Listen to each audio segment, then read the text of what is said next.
February 11th, 2019. All council members are present in the county for, and our Mayor Marty Spiegel, Borough Solicitor Bob Scott, and Borough Manager Jane Billings are here as well. Welcome to all of you. Thank you for coming. It's unusual to see so many people here at one time, but I think I know why you're here. We believe anyway that as much as you're interested in everything that we're going to have to say at our meeting this evening, that you're probably here for the swearing in of Swarthmore's new Chief of Police, Ray Stufflet.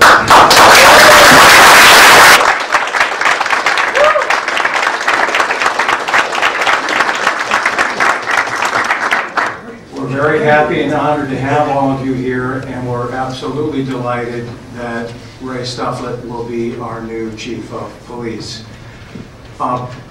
I think this will be a fairly brief ceremony. Our Mayor Marty Spiegel will administer the oath of office to Ray. I'm guessing that many of you out there will want to take pictures, and that's fine, that's great. Just one request, and that is that this session, like all of our sessions, is being transmitted out to the folks in television land who are interested in seeing and hearing us. And as you can see, the video camera is kind of directly across from me at the end of the room. So if you do take pictures, if you can remain seated, that would be great. But whatever you do, try not to block the video camera. We really appreciate that. So again, last week when council voted to appoint Ray Stufflet, our Chief of Police, I described the process that we went through to arrive at that decision. It was a lengthy process. It was a good process.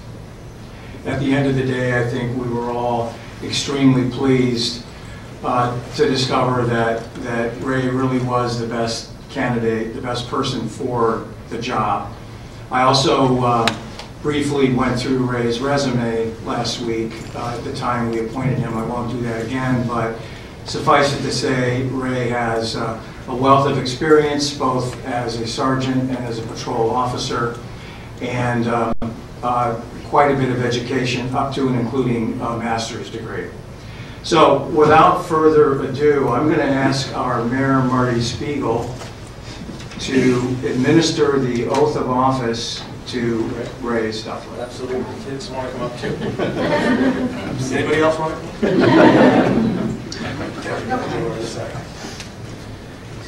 David, are we okay with the camera? All right. Ray, if you'll repeat after me, I will issue the oath of office for the Chief of Police. I, Raymond C. Stufflet. I, Raymond C. Stufflet. Do swear that I will support. Do swear that I will support. Obey and defend.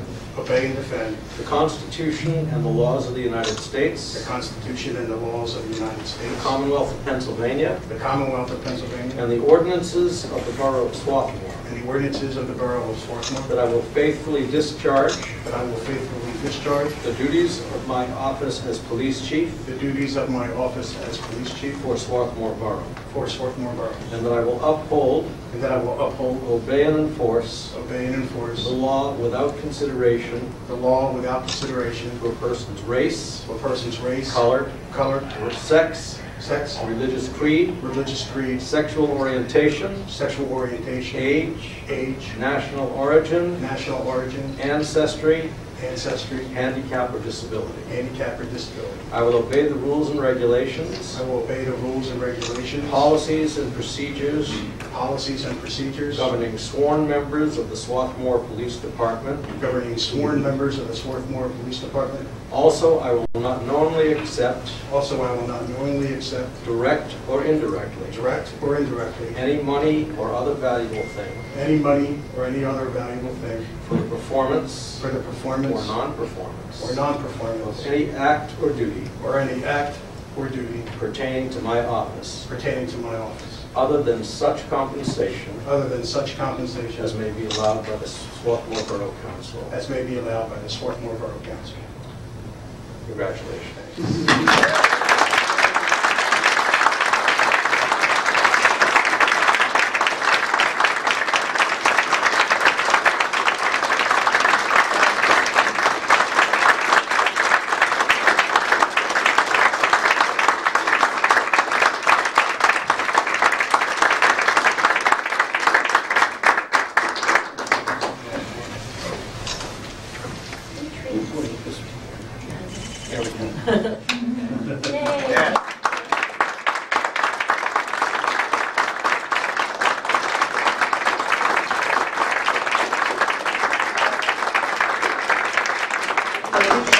Say a few words. I just wanted to thank Chief Craig for the 20 years of dedicated service he's had to the borough of Swarthmore.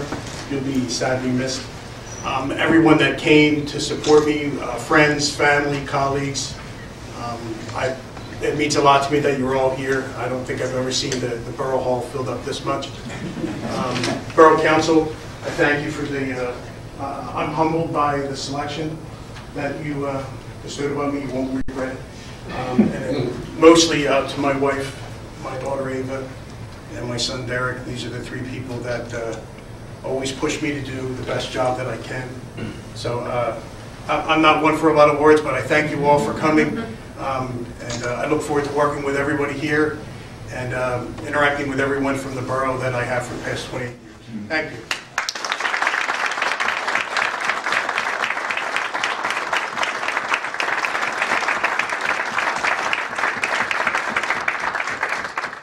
Okay, first order of business is consideration of council meeting minutes of January 14th and February 4th of this year.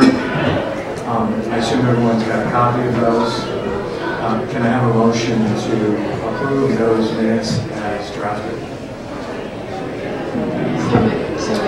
Is there a second? Second. Any discussion or amendments or changes to those minutes? Hearing none, all in favor of approving the minutes as drafted, say aye. Aye. All opposed, the ayes have it. The minutes are approved. Did you give a public comment? Did I miss it when I was talking? I'm sorry, I did, but I'm going to do it right now. Out of order. If there are any members of the public present who would care to address council on any issue, please step forward. There being no one who desires to do that, I'll call the public comment period to a close. Next up on the agenda is the Environment Committee. And I think one thing we're going to want to talk about, I'll just sort of preview it. Well, how about I preview it? I'd love you to do that. Thank you. Please go ahead. But before we get to that, I'm afraid I'm not going to remember the appointments, so I just want to do this quickly, okay? Sure. The appointments to the Street Tree Committee. I make a motion that we reappoint two people whose terms are up, and that's Michael Matotek and Elliot Birch. Second. Someone needs to get this. Any, What do we got? I think they're having a party. any discussion other than big thanks to those individuals for stepping up once again? Other than that, any discussion? All right, all in favor of the reappointments of those two individuals? Say aye. Aye. All opposed? The ayes have it. It's done. And again, give them our thanks. Okay, great. Okay, so the next item is the street tree survey, and just to review a little bit, the street tree committee has wanted to do something like this for a while, and they tried last year, but it needed to be fleshed out a bit, and this year they tried again, and they did I think a wonderful job of saying why we can really use this street tree inventory. And just to remind everyone, it's to take a full inventory of what kinds of trees we have in the parks and in the public right-of-way by the streets,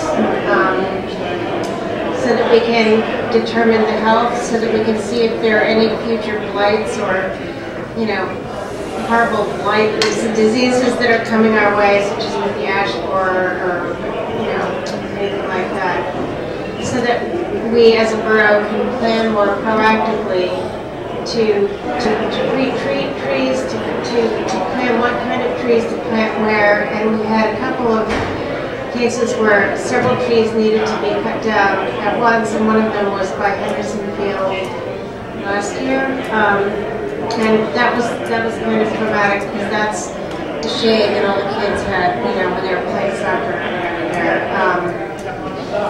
And then there were some cherry trees that all had to be cut down, I think, on, I can never remember which little park. Oh, Keystone Park. Keystone. And if we can be more in touch with the health of the trees, there doesn't need to be such a catastrophic cutting down of a lot of trees at once. And maybe there should be more variety of trees planted and all that stuff. So the street tree committee did a lot of research into what company to use to do this inventory. So it's going to be, hopefully, they're going to do an inventory this spring of all the trees that are 8 inches or bigger, 8 inches in, it's diameter or circumference, I can't remember. But anyway, and the health of the trees will be noted, and any, a lot of stuff like that will be helpful. And the owners of if it's like a tree in Ross's yard that's near the sidewalk, like Ross can get that information and see if he wants to do something to the tree or not. It doesn't mean anything has to be done. So this is just an inventory. It is not any tree work. No one's going to run around with saws. It's just people with calipers and like a little computer and I don't know. And so this is going to be on an interactive web-based database that anyone can look at. And also volunteers from the street tree committee or from any citizens who are interested in helping can also help log trees in the future after this baseline inventory is done this year.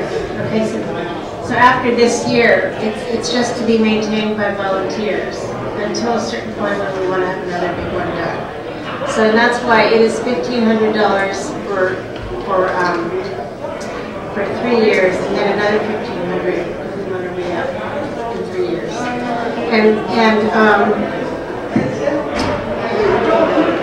So this project was vetted by, the EAC had a lot of really good questions to ask, and it was also, obviously approved by the Environment Committee, and we had Bartlett, two people from Bartlett come to that committee in September to present what this inventory is.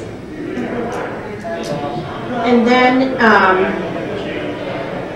we voted to approve, $18,000 to pay for this initial inventory, and that, and we're very grateful that the Centennial Foundation is contributing $10,000.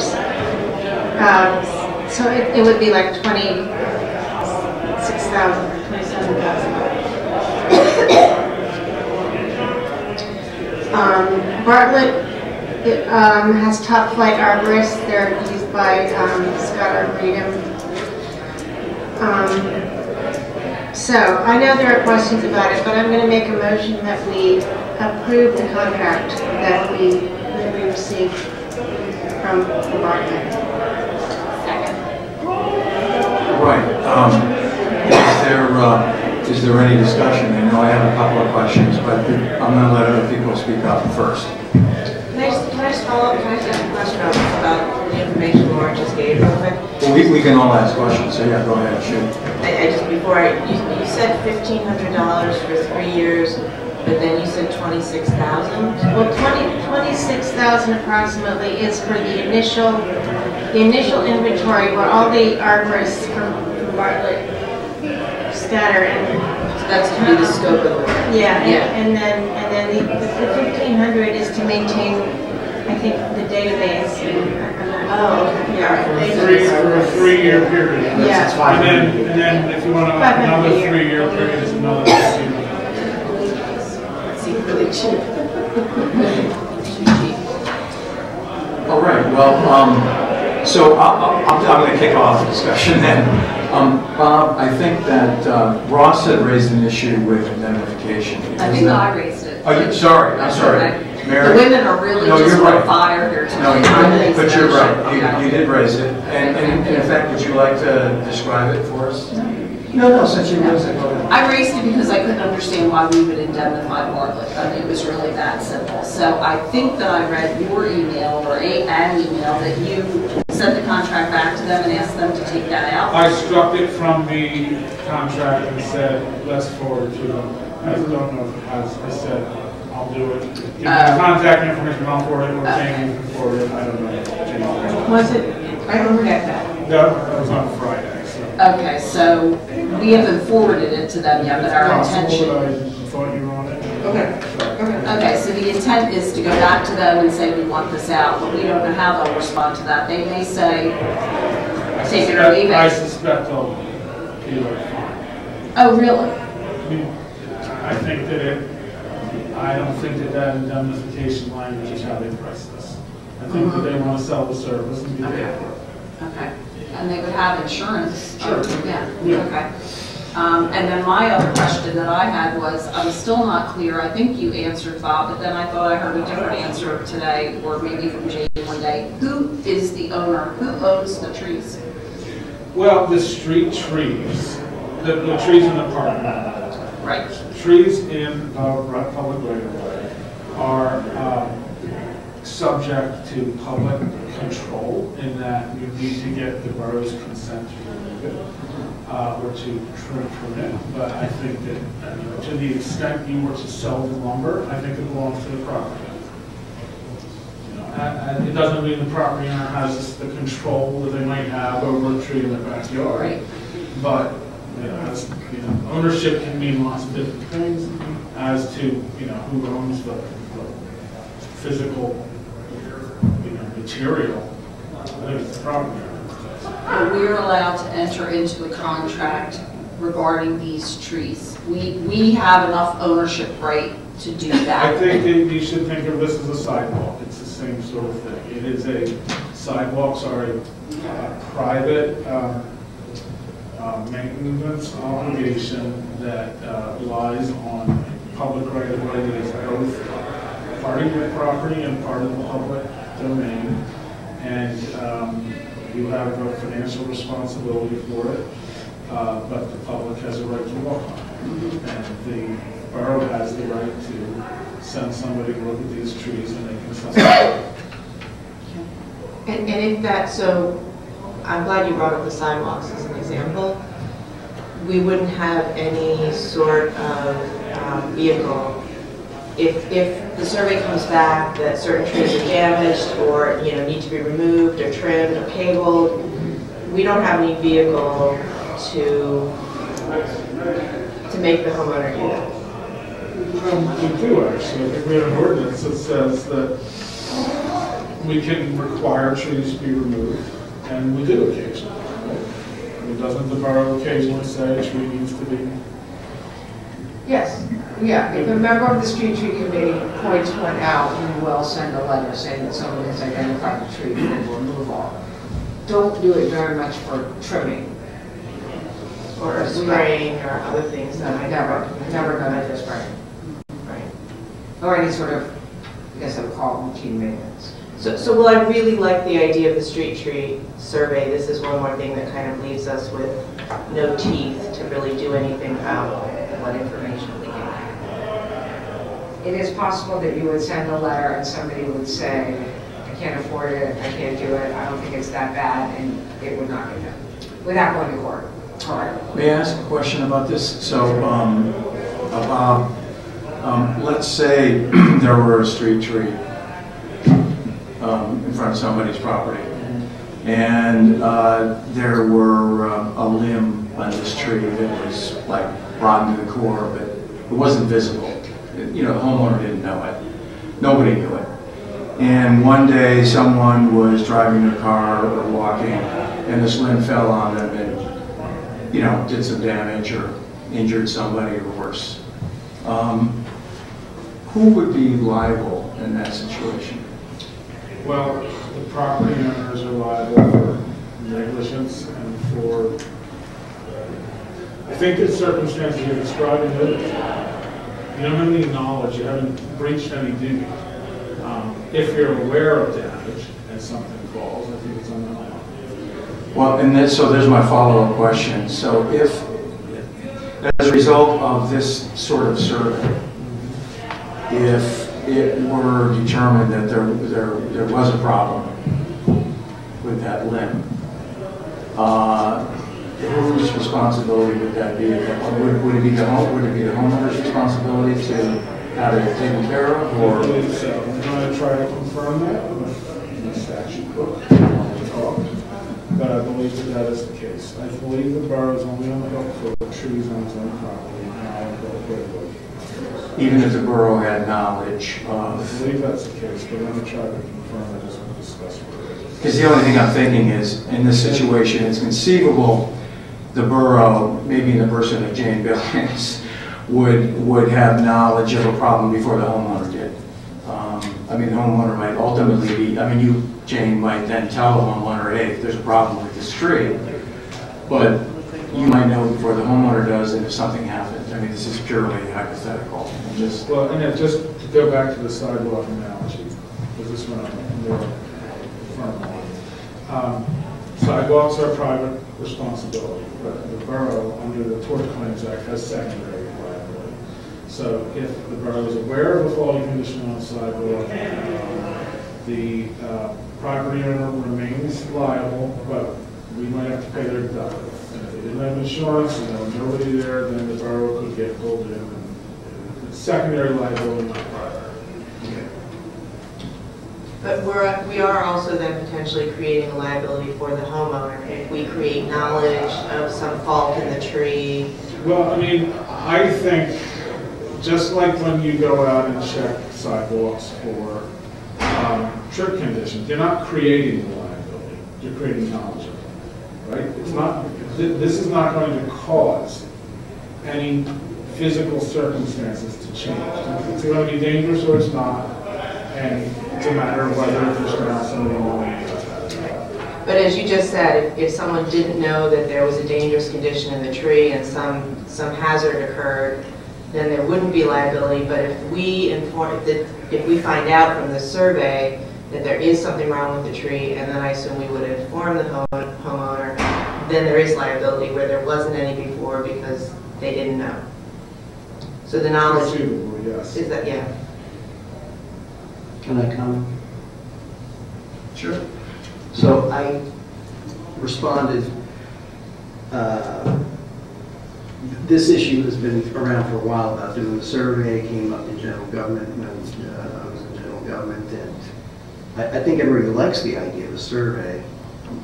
I wasn't at the meeting before on this, but I've always heard about a survey and a discussion about, like, with Emerald Ash Borer, we need a survey so we know how many ash trees we have, so we know if we're going to have a big expense, like all municipalities are doing it. But that's not about an individual homeowner's particular tree. That's about arborists know what diseases are coming in, and then they can inventory the types of trees and the location of the trees.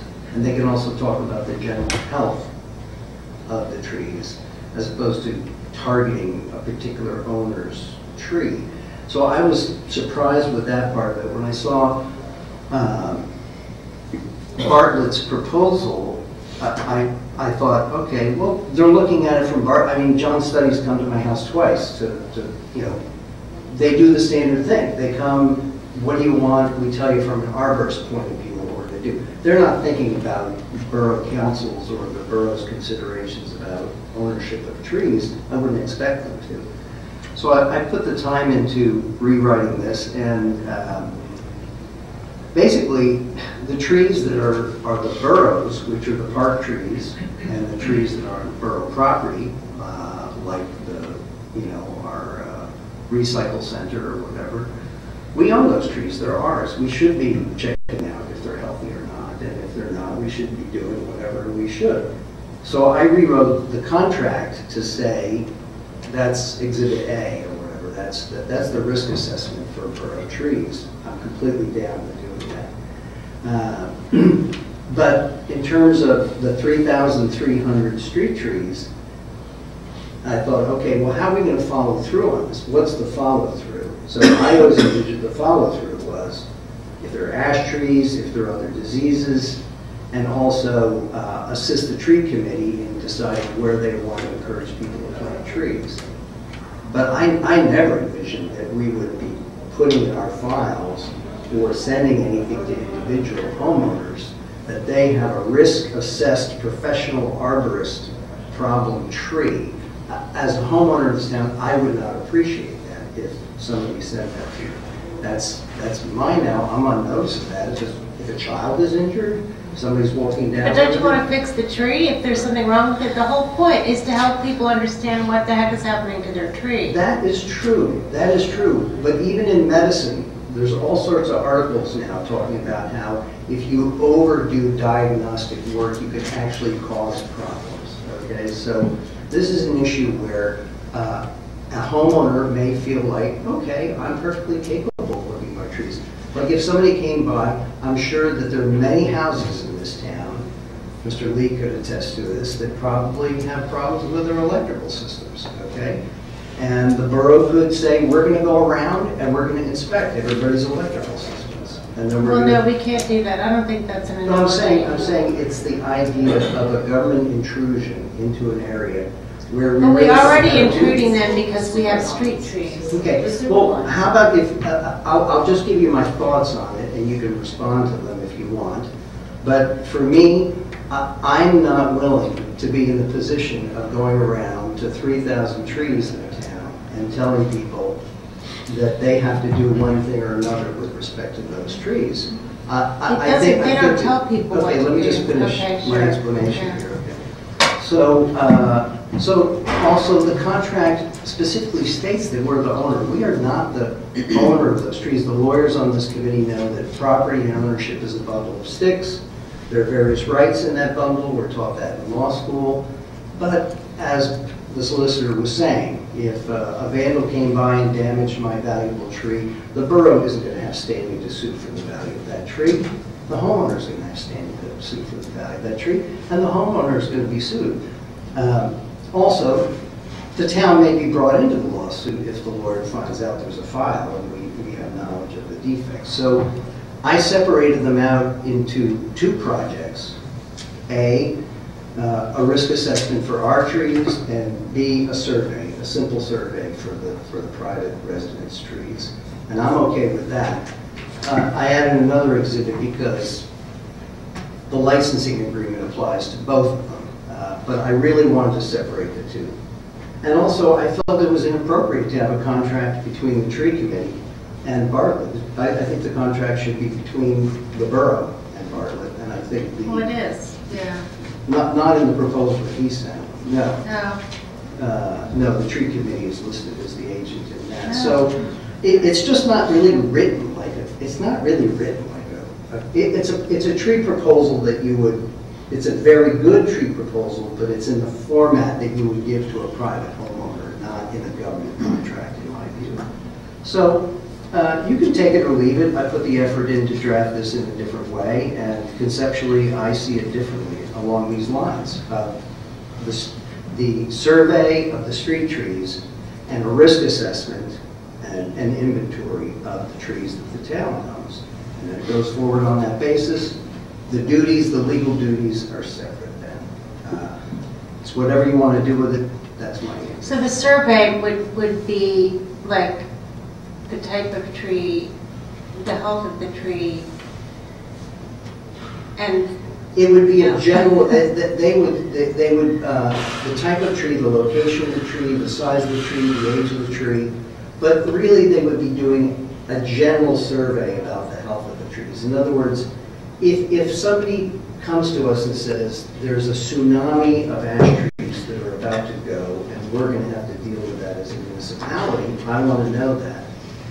If somebody has a tree that's on their property, and they've known that they might want to take it down or not, okay?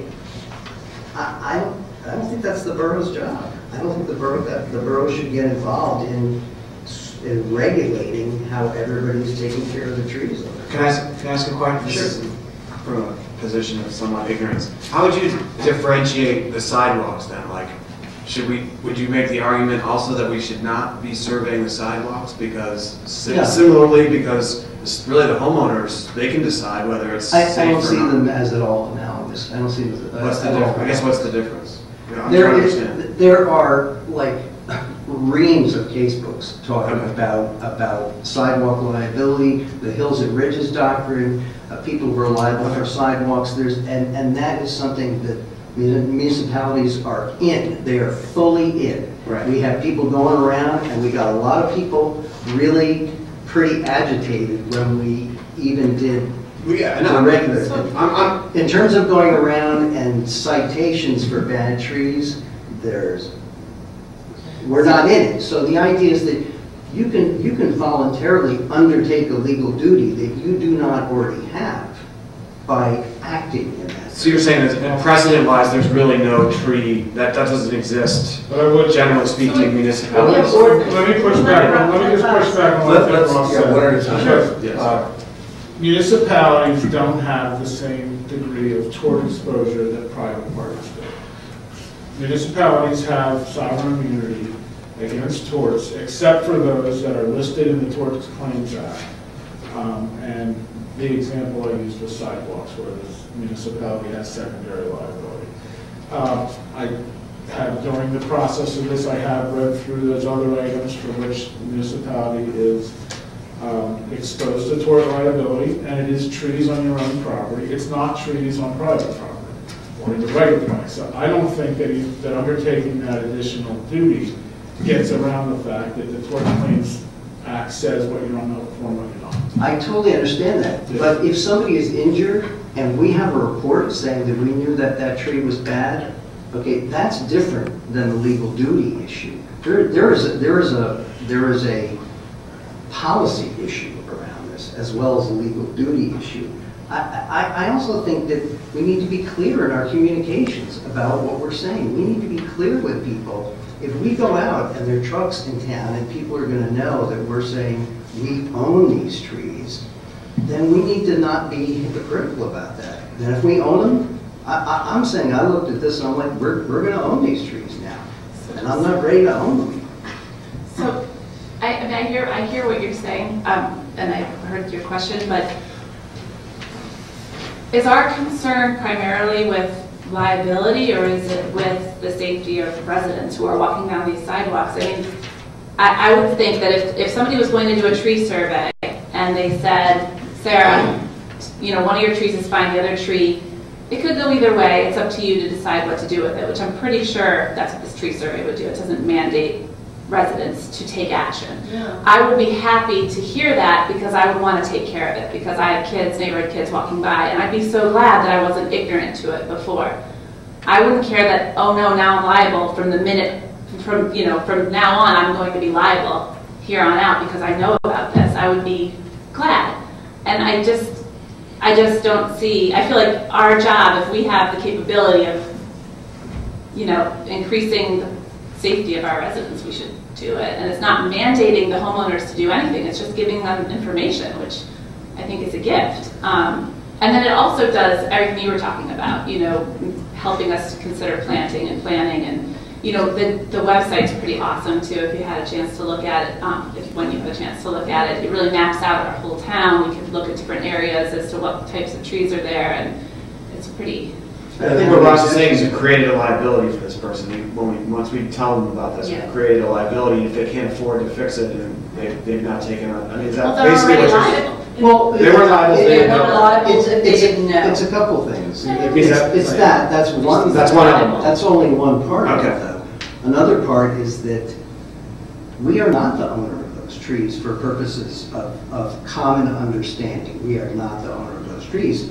I've had a tree living in Swarthmore, not in my current house, but a prior house, where the tree in the sidewalk space fell on my house and it was on the front cover of the Swarthmorean.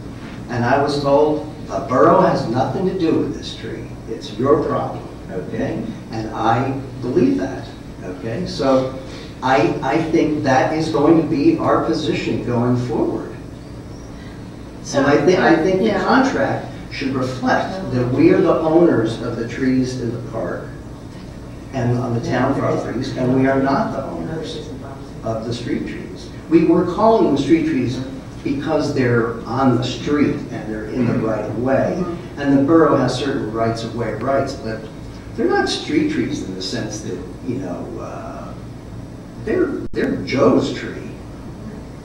And some people have planted very special trees that they have selected and they care for. I mean, you all know this. I mean, they're fruit trees, they're flowering trees. They own them, and they believe they own them. And so, to your question, Sarah, Absolutely, I understand that you would want to know if you had a tree that was dangerous, okay? So I just spent $12,000 to remove 2 trees from my front yard that were old, and we hated to cut them down, but John Studdy and 4 other companies looked at them and said we need to. But then my neighbor, you know, some people don't have the resources to do that. I don't know that the town is going to step in and subsidize that. And there's some people who might say, you know. So they'd rather not know. They'd rather not know that There might be there's a huge risk to people walking down this sidewalk. There might be. I mean, some people don't want people poking into there or whatever. Well, it's not their yard though. It is the street tree. Like it is the one in front of the sidewalk. But that is Some municipalities, it is their yard. some municipalities But it's not do poking trim around their house. Well, Some people could see it that way. it reminds me of the whole sewer line thing that we didn't want to impose on people. Yeah. Because I think people felt strongly that we were sort of nosing into something that we really didn't have to, and imposing some sort of an obligation on the homeowner that could be onerous for some people. I want to say Sure, let me something. just finish my comments.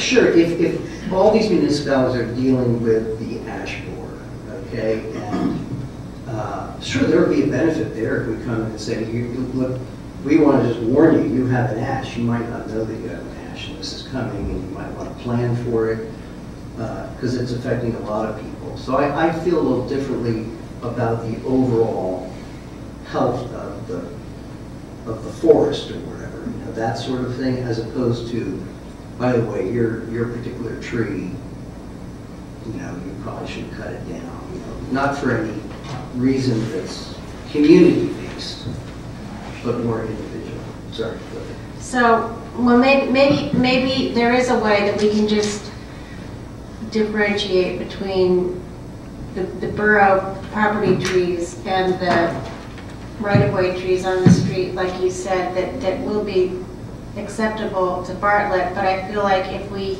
would also be decreasing the amount of services that we would be paying for Bartlett, and I don't know if that's what the street tree committee is going to go for. It sounds like renegotiating this thing. If we're asking for less information from Giving me a lower price.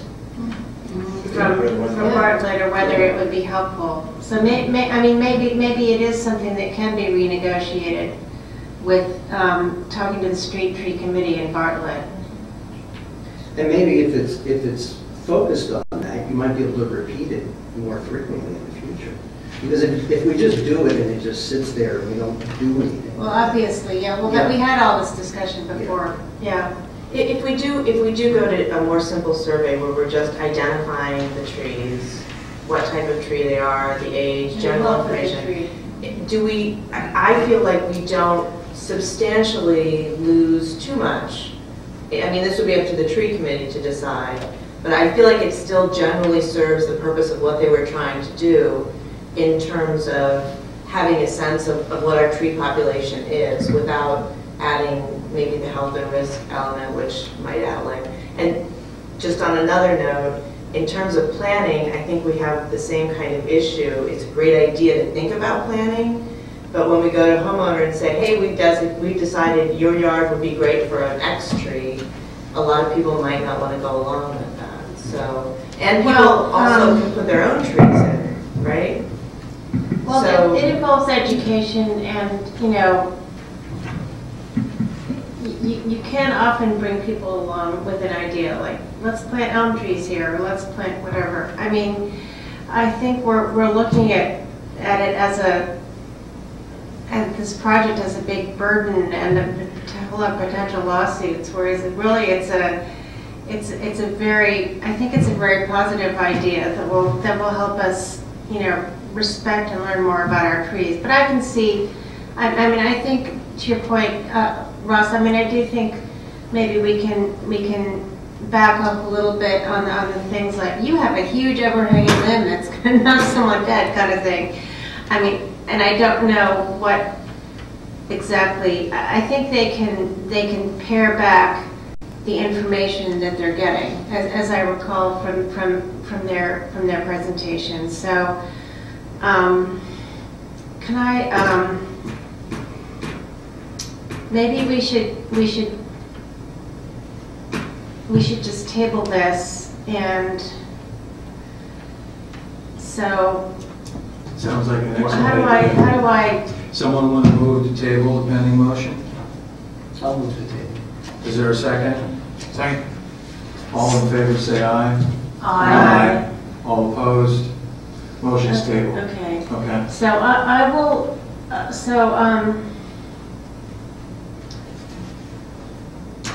I can talk to some people on the tree committee about, I think I understand the situation Yeah, pretty because well. one thing, we obviously agreed as council to the concept last year in November, but of course at that time we didn't have an actual contract in front of us, so we didn't really know, we didn't have the granular level of detail that we have in the contract we got from Bartlett. So I think as Ross said earlier, the concept is fine. The question is, what does it entail? What does it contain? Specifically the street trees and private property. And so maybe your committee, Lauren, in conjunction with the street tree committee, could kind of take another look at that. Okay. Because again, I think people are in general agreement with the idea. It's just what are the... We want to nail down some specifics. I think I understand pretty well. And also, so we are meeting February 28th to talk about this. 28th. 28th. Yeah. Can I also suggest, perhaps the manager could send the proposal to the borough's insurer and say, do you have any comment on this? Any issues? It's Wednesday the 20th. Is this going to be good for us or not? Do you have experience with other municipalities? And several municipalities around here do have street tree. Yeah, and they may have views on it that maybe address some of these concerns that we've had tonight. Don't know. So that's a good idea. Sure. So can I ask just one question, just to take back with us to committee, just with the general feeling. So if the street tree survey shows that there are a bunch of trees that are like the ash borer, that are going to be affected by that, and there was an ash tree in front of your house that would be affected by that, and it would die and it could cause harm, then the liability thing would still be an issue. Would that be a barrier to us getting this through? I think a tree being diseased is different from like an overhanging thing. Yeah, I just paid to cut an ash. I think he's. Because I'm like, okay, I just wanted to clarify that. That's all. We've been told they're going to go, so I just, before it fell over, I paid to take it down. But I think in terms of the education thing, if you know the location of ash trees and where they're, then you could even craft something general for the town, an educational piece that says, this is coming, this is what's recommended. If you have one, you can do something with it. If you want to access the database to see what's there. Yeah, thank you. I think we're ready to move on. Yeah, thank you. Okay, great. So Lauren, your committee will be meeting the 28th? The 27th. I missed 27th. Wednesday the 27th at 7:30. At 7:30 p.m. Yeah. Okay, great. Thank you. Anything else, Lauren? That's it. That's enough. Thanks a lot. Thank you. Appreciate it. Mike, finance. Yes. Hopefully we'll be quick. I'm going to start with the financial report for January. It's, as typically it is this time of year, pretty skinny in terms of the amount of revenues, and particularly revenues, but also expenditures, since it's only 1 month, and so it's very difficult to look at the percentages and have any meaning. So I'm not going to talk about that. The one thing I would say is that the cash balance, which at the end of January was $152,486, is relatively low, which is typical just because property taxes are now paid at the end of March, as most of us are aware.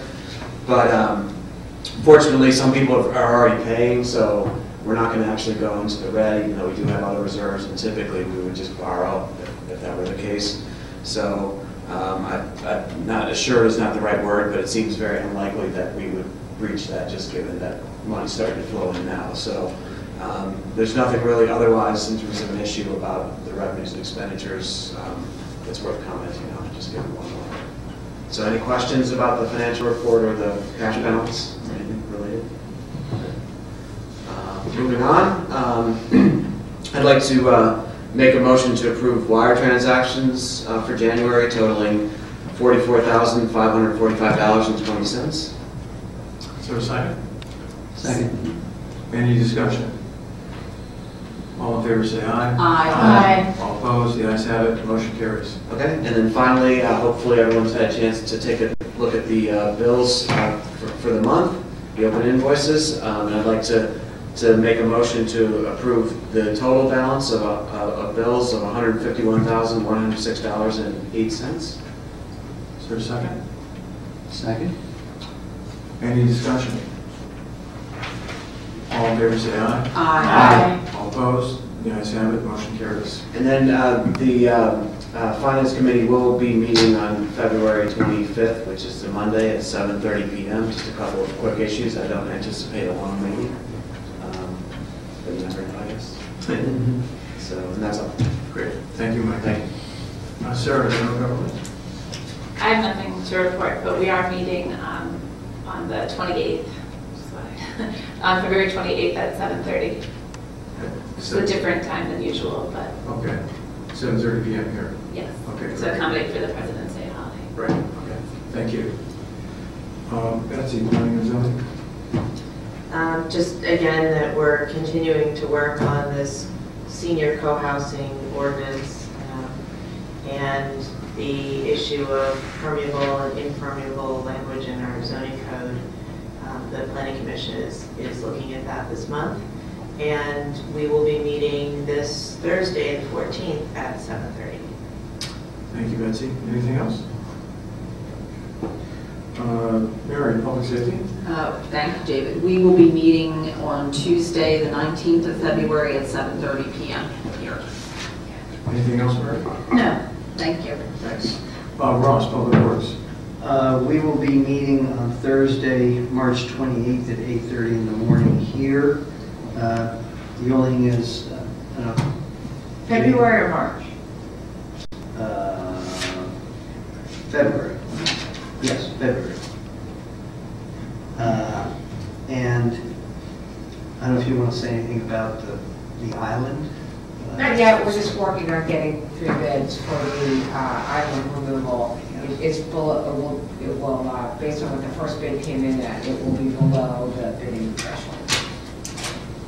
That's all. Thank you, Ross. Any other business? If not, Marty? I don't have very much either. It was rain tonight. It was wonderful to be able to do that tonight. It was my first official action as mayor. Just a couple of things I just wanted to mention to people, if anybody that happens to be watching this on YouTube sometime in the future, that Wallingford Swarthmore Community Classes still has openings and people to sign up. Terrific classes. And as an item of shameless self-promotion, this Wednesday night I'll be giving my annual Medicare presentation here at the library. So any of you that are interested in Medicare or have nothing else to do, please come on over. And other than that, we really don't have. Oh, the Swarthmore basketball team. Swarthmore men's basketball team they're in the playoffs again. They may in fact be number 1 in their division, which means that they get home court advantage. And if you haven't gone to see their games, it is really pretty exciting. It really is. The gym is really rocking and rolling there. So keep your eyes on the schedule and get over there, especially when the playoffs start. It's worthwhile. It's a lot of fun. Did you say the playoffs will be here at the Some of them will be here to help. They'll have if they win their division, they will have definitely a home court advantage. Which means that the first couple of rounds anyway are at home, and then they start traveling or they get further into the divisions. But I think all of them actually are probably going to be at home. There's going to be a lot of stuff going on, so Cool. keep track. Thanks, Marty. Thank you. Jane? I don't have too much. I'm looking at the manager's report.